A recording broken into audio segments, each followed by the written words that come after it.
Are का काम पूरा होने के बाद पहला ड्राफ्ट सामने आ चुका है। डबलिंग, मृत और पलायन के आधार पर कुल 42 लाख वोटर्स के नाम हटाए गए। 42 लाख दोस्तों। जिला निर्वाचन अधिकारी जितेंद्र सोनी ने बताया है कि जिनके नाम रह गए या जिनकी मैपिंग 2002 की लिस्ट से नहीं हो पाई है, वे अपनी एप्लीकेशन 15 जनवरी तक दे सकते हैं। फाइनल वोटर लिस्ट 14 फरवरी को प्रकाशित होगी और सबसे ज्यादा नाम जो है जयपुर से ही कटे हैं। मेरी जानकारी के मुताबिक मतदाता सूची से जयपुर के 5,36,000 लोगों ने नाम हटवाए। राजस्थान में कुल 5,40,56,215 मतदाता थे। 5,04,71,300 से ज्यादा वोटर्स ने अपना जो है एम्यूनरेशन फॉर्म जमा किया। 41,84,819 ने फॉर्म जमा नहीं किया। तो ईसीआई के मुताबिक 8.75 लाख मतदाता मृत पाए गए हैं और 29.6 लाख ऐसे वोटर्स रहे जो कहीं और शिफ्ट हो गए या अनुपस्थित रहे। लगभग 11 लाख मतदाता ऐसे हैं जिन्हें अपने दस्तावेज जमा करने के लिए नोटिस जारी किए जाएंगे। 11 दिसंबर तक चले एसआईआर के अभियान में घर घर जाकर वोटर वेरिफिकेशन का काम हुआ है। जिला निर्वाचन अधिकारी जितेंद्र सोनी ने बताया कि काम शुरू हुआ है। उससे पहले जयपुर में कुल 48,23,316 वोटर थे। बहुत बड़ा आंकड़ा है। अगर इस प्रकार से वोट हटे हैं तो इससे पहले जो हर 6 महीने में मतदाता सूचियों का पुनर्निरीक्षण होता था तो उसके क्या मायने थे। तो इससे ये साफ जाहिर हो रहा है कि सरकार की मंशा या तो पहले साफ नहीं थी या आज साफ नहीं है। ये वोट कहाँ से आए हैं इनका जवाब भी इनको देना पड़ेगा, या डेथ होने के बाद भी नहीं हट रहे हैं तो उसका जवाब भी सरकार को देना होगा। और विशेष रूप से मैं बात करूं कि इसमें जो एक सबसे बड़ा जो नुकसान जो उठाना पड़ रहा है वो गरीब तबके को, मजदूरों को, किसानों को, घुमंतु जातियों को, उनको उठाना पड़ रहा है जो पूरा मौका उनको नहीं मिल पाया और वो अपने दस्तावेज प्रस्तुत नहीं कर पाए।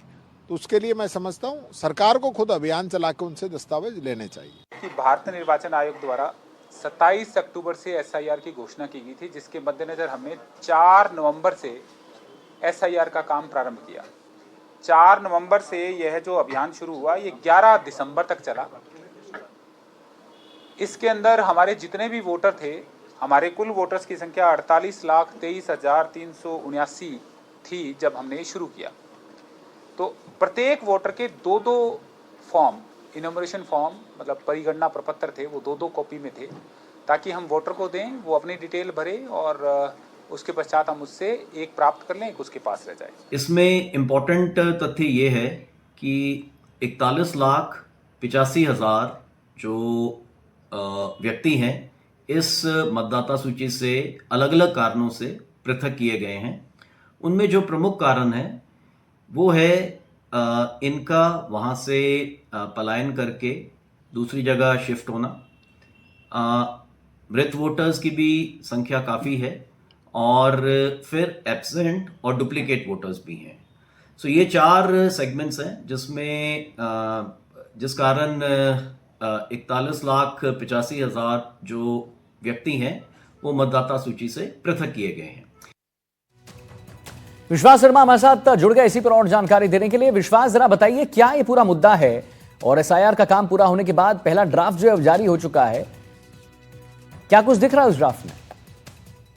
देखिए कुल 41,84,819 एग्जैक्ट फिगर है जो मतदाता जिनके नाम जो है अभी हटाए गए हैं उस ड्राफ्ट रोल से। इसे एएसडी में कहा गया है, जिसे बार बार हम बता रहे थे कि एब्सेंटीज, शिफ्टेड, डेड और उसके अलावा डुप्लीकेट। तो आपको बताऊं, मैं आंकड़ों की बात करें तो 24,80,000 ऐसे मतदाता हैं जो शिफ्टेड हुए हैं, 8,75,000 के आसपास मतदाता डेथ माने गए हैं, 3,44,000 जो मतदाता हैं वो डुप्लीकेट और 4,75,000 के आसपास मतदाता जो है एब्सेंट पाए गए हैं। अब इन्हें 1 महीने का समय दिया जाएगा। एनेक्सर 4 के साथ में जो फॉर्म नंबर 6 है वो इन्हें अपने यहाँ से अपलोड करवाना पड़ेगा। ऑनलाइन फॉर्म कर सकते हैं फिर, या बीएलओ के पास में जाके आपत्ति दर्ज करा सकते हैं कि हमारा नाम गलत हटाया गया है। उसके बाद में सुनवाई का मौका दिया जाएगा 7 फरवरी को, और इसके बाद में जो अगली जो फाइनल ड्राफ्ट रोल है वो प्रकाशित की जाएगी 14 फरवरी को। लेकिन इसमें एक और बात ये सामने है कि अभी 11 लाख के आसपास ऐसे मतदाता हैं, 11 से 12 लाख के आसपास, जो कि अनमैप्ड हैं, यानी कि 2002 की सूची में जिनका नाम नहीं मिल पाया था, उनका नाम अभी इस लिस्ट में नहीं आ पाएगा एसआईआर के तहत। उन्हें नोटिस जारी किए जाएंगे इलेक्शन कमीशन की ओर से, इलेक्शन डिपार्टमेंट की ओर से। उस नोटिस पे उनको दस्तावेज पेश करने होंगे। जो 11 दस्तावेजों की सूची है जिसे हमने बताया बार बार, वो जो 11 दस्तावेज हैं उन्हें पेश करने होंगे। इसमें 3 कैटेगरीज बाइफरगेट की गई हैं। ऐसे लोग जिनका जन्म 1987 से पहले हुआ, ऐसे लोग जिनका जन्म 1987 से 2004 के बीच हुआ, और ऐसे लोग जिनका जन्म 2004 के बाद हुआ। जिनका जन्म 1987 से पहले हुआ है उन्हें केवल एक ही डॉक्यूमेंट देना है, वो है अपना आइडेंटिटी और अपना मूल पहचान प्रमाण पत्र देना। दूसरा, जो 1987 से 2004 के बीच जिनका जन्म हुआ उन्हें 2 आइडेंटिटी देनी होगी, अपना और अपने अलावा माता पिता में से किसी एक का। और 2004 के बाद जिनका जन्म हुआ है उन्हें 3 डॉक्यूमेंट्स पेश करने होंगे, एक अपना स्वयं का, उसके अलावा अपने माता पिता दोनों का डॉक्यूमेंट। तो इस तरीके से जो पूरा 1 महीना अब आगे रहेगा उसमें ये देखना होगा कि कितने जो नाम है वो नए जुड़ पाते हैं, कितने नाम जो है उन पे जो आपत्तियां हैं वो दर्ज कराई जाती हैं, और उसके बाद में कितने नामों का जो इसमें निस्तारण है वो हो पाता है। क्योंकि इतने बृहद लेवल पे लगभग 10% नाम जो है राजस्थान की जो मतदाता सूची है उससे काटे गए हैं। तो इतना बड़ा जो नंबर है उसको लेकर के विपक्षी पार्टियां भी सरकार पर हमला बोल रही हैं। साथ ही ये कहीं ना कहीं एक बड़ा विषय बनता जा रहा है कि 10% नाम कटना लगभग अगर हम कैलकुलेट करें अनमैप्ड को, और जो कल जो एएसडी की सूची जारी की गई है लगभग 42 लाख वे हैं, 41,85,000, 11 लाख के आसपास वे हैं, तो लगभग 53 लाख का फिगर जो है वो टेंटेटिव बनता है। तो ये 10% मतदाता हैं जिनके नाम काटे गए हैं। तो इसको लेकर के जो अभी संशय है वो बना हुआ है। अगले 1 महीने में स्थिति और साफ हो पाएगी कि आखिर फाइनली कितने नाम जो है वो हटाए जाएंगे, फाइनली किस तरीके से जो पूरा एक्शन है वो किया जाएगा। अभी फिलहाल जो मतदाता है उनकी ये सूची पहली प्रकाशित की गई है, 1 महीने की आपत्तियां ली जाएगी। लेकिन विपक्ष जो है वो अभी से हमलावर है निर्वाचन विभाग के ऊपर और भारतीय जनता पार्टी की सरकार के ऊपर कि किस तरीके से जो नाम है वो हटाए जा रहे हैं। चलिए ठीक है, बहुत बहुत धन्यवाद आपका विश्वास महत्वपूर्ण जानकारी देने के लिए। और चलिए अब आगे बढ़ते हैं, टोक की ओर चलते हैं। शोरूम में पिस्टल लेकर बदमाश घुस गया, शोरूम संचालक से रंगदारी की मांग उठाई गई। रंगदारी नहीं देने पर फायरिंग की कोशिश की गई। लोगों ने बदमाश को पकड़ा है। पुरानी टोक थाने में मुकदमा दर्ज हुआ है। 4 साल से धमकाकर लाखों की रंगदारी वसूलने का आरोप है इस पर, और पुलिस ने बदमाश को गिरफ्तार कर लिया है। पुरानी टोक थाना पुलिस की कार्रवाई हुई है। आरोपी के खिलाफ अलग अलग थानों में 8 मामले जो हैं वो दर्ज किए जा चुके हैं। तो शोरूम में पिस्टल लेकर घुसा बदमाश, शोरूम संचालक से रंगदारी की मांग। देखिए आप तस्वीर हम आपको लगातार दिखा रहे हैं, ये देखिए तस्वीर आप देखिए। प्रकरण को दर्ज किया गया और 115, 308, 109, 333 बीएनएस में एफआईआर दर्ज करके पुलिस ने अनुसंधान शुरू किया। जो बदमाश है अताउल्ला देशवाली, इसको अरेस्ट किया। इस पर विभिन्न थानों में जैसे पुराने टॉक में, दादावाड़ी कोटा में, सदर टॉक में कुल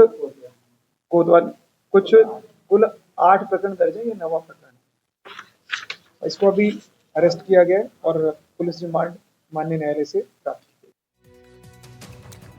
तो अब आगे बढ़ेंगे। अजमेर में गैंगस्टर महिमा मंडल पर सख्त कार्रवाई जो है देखने को मिली। हिस्ट्री शीटर बदमाश खुशीराम फौजी का महिमा मंडल पर एक्शन हुआ है। वाइल्ड गैंगस्टर सॉन्ग पर पुलिस की कार्रवाई हुई। बांदर सिंदरी थाना इलाके में कार्रवाई हुई। गैंग्स के सोशल मीडिया पर फॉलोअर्स पर कार्रवाई। 27 लोगों के घरों पर दबिश दी गई है। पुलिस ने 14 लोगों को डिटेन किया है। गैंग से जुड़े सोशल मीडिया अकाउंट्स अनफॉलो करवाए गए। सिंगर नरेश गुर्जर खटाना ने गलती कबूल की है। स्टूडियो संचालक को शांति भंग के आरोप में गिरफ्तार भी कर दिया गया है। हमने 15 लोगों को टोटल उठाया है और टोटल लोगों को उठा के हमने पूछताछ करने के बाद में उनके जो मोबाइल से चेक किए, उनमें से 7 लोगों को तो हमने बाद पूछताछ रुखसत कर दिया। 7 लोग ऐसे थे जिन्होंने यहाँ आने के बाद में झगड़ा करने लग गए और एक दूसरे के ऊपर मरने मार उतारों को हमने 151 गिरफ्तार किया है। एक व्यक्ति हमने ऐसा भी पकड़ा है जो एक हमारा थाने का हिस्ट्री शीटर था, खुशीराम फौजी। जब वो जमानत पे आया था उसका महिमा मंडन करके उस व्यक्ति ने गाना गाया था, उसको हम आज लेके आए थे और जिस स्टूडियो में गाना कंपोज किया था उस स्टूडियो वाले को हम लेके आए हैं और उनको हमने आज शांतिपूर्ण गिरफ्तार किया है। विधायक निधि कोष में कमीशन खोरी पर एक्शन हुआ है। जयपुर में 3 विधायकों पर कार्रवाई हुई है। आज नोटिस जारी करेगी सदाचार समिति। सदाचार समिति के सभापति कैलाश वर्मा का बयान सामने आ गया है। उनका कहना है कि पारदर्शिता से जांच होगी, किसी को भी राहत नहीं दिया जाएगा जो इसमें संलिप्त होगा।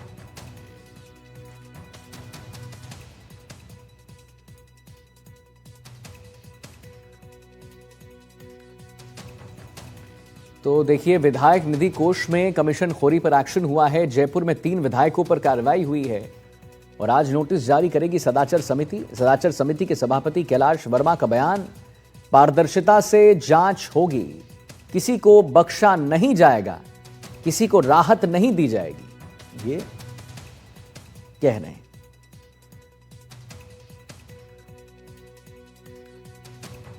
सदाचार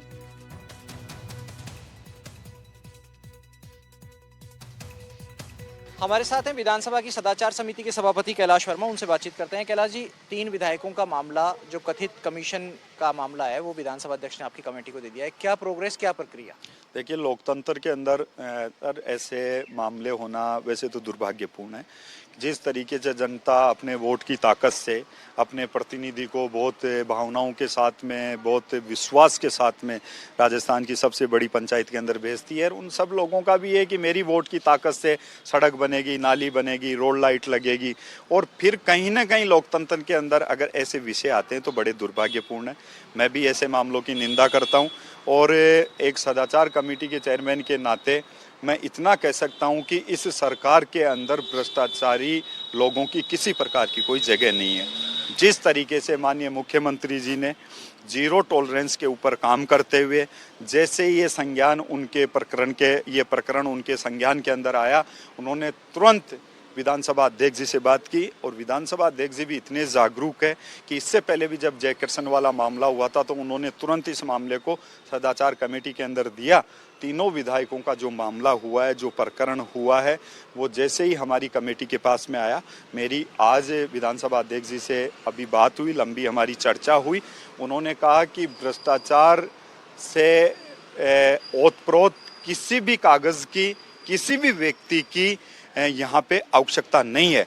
समिति इसके अंदर अच्छे तरीके से कार्रवाई करे और इसको पूरी जानकारी लेते हुए, तथ्यात्मक रिपोर्ट लेते हुए इसके ऊपर क्या कार्रवाई हो सकती है वो कार्रवाई करे। मैं समिति के तमाम अधिकारीगणों से बैठ के कल ही समिति की मीटिंग हमने बुला ली, जो 12 सदस्यों वाली हमारी समिति है, और मैं ये कह सकता हूँ कि सदाचार कमेटी राजस्थान विधानसभा की समितियों के अंदर बहुत महत्वपूर्ण कमेटी है, जिसके अंदर जनता के द्वारा जो सदस्य हैं वो पूरी पारदर्शिता के माध्यम से है। और हमारी कल यहाँ मीटिंग होने के बाद में हम 2 दिन का नोटिस इन तीनों माननीय सदस्यों को देंगे।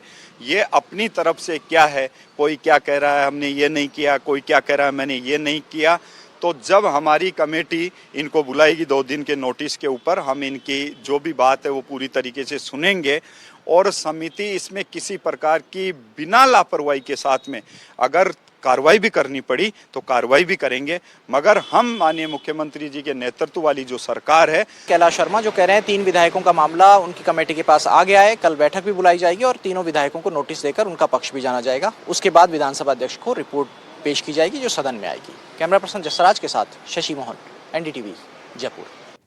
और शशि मोहन जी हमारे साथ फोन लाइन पर जुड़ गए। शशि जी, आपकी बात हुई, आपका हम अभी रिपोर्ट देख रहे थे, जरा बताएं इसके बारे में विस्तार से जानकारी दें शशि जी।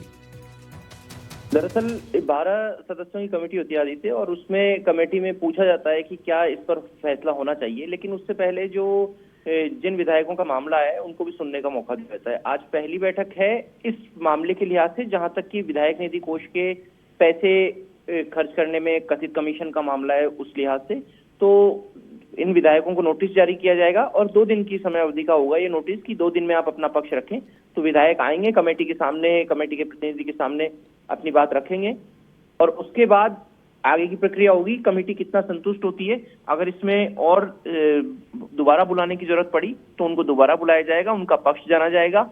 हालांकि एक विधायक ऋतु बनावत ने लीगल नोटिस भी दिया है इस मामले में, अभी तक जो वीडियो वायरल हुआ है उस मामले में, लेकिन कमेटी सभी पक्षों को सुनेगी और संभावित है कि कमेटी वीडियो जिसने जारी किया, जिसने बनाया, उस व्यक्ति को भी सुने, और अगर उस व्यक्ति को सुना जाए और उससे पूरा वीडियो देखा जाता है तो क्या तथ्य सामने आते हैं। एडिटेड वीडियो है, ये बात सही है कि एडिटेड वीडियो जारी हुआ है, इसमें कोई दो राय नहीं है, लेकिन जो मूल वीडियो है उसमें क्या क्या बातचीत है, क्या और विधायकों से भी बातचीत इसमें हुई है, जैसा कि कथित रूप से कहा जा रहा है कि अन्य विधायकों से भी उनकी बातचीत हुई है। तो ये सारे पहलू सदाचार कमेटी देखेगी और उसके बाद विधानसभा अध्यक्ष को अपनी रिपोर्ट सौंपेगी। विधानसभा के सदन के पटल पर भी ये रिपोर्ट आएगी। जी आदित्य। चलिए ठीक है, बहुत बहुत धन्यवाद करेंगे आपका शशि जी, महत्वपूर्ण जानकारी देने के लिए और विस्तार से जानकारी देने के लिए। तो पारदर्शिता से जांच होगी, कैलाश वर्मा साहब का इस पे साफ कहना है। अब चलिए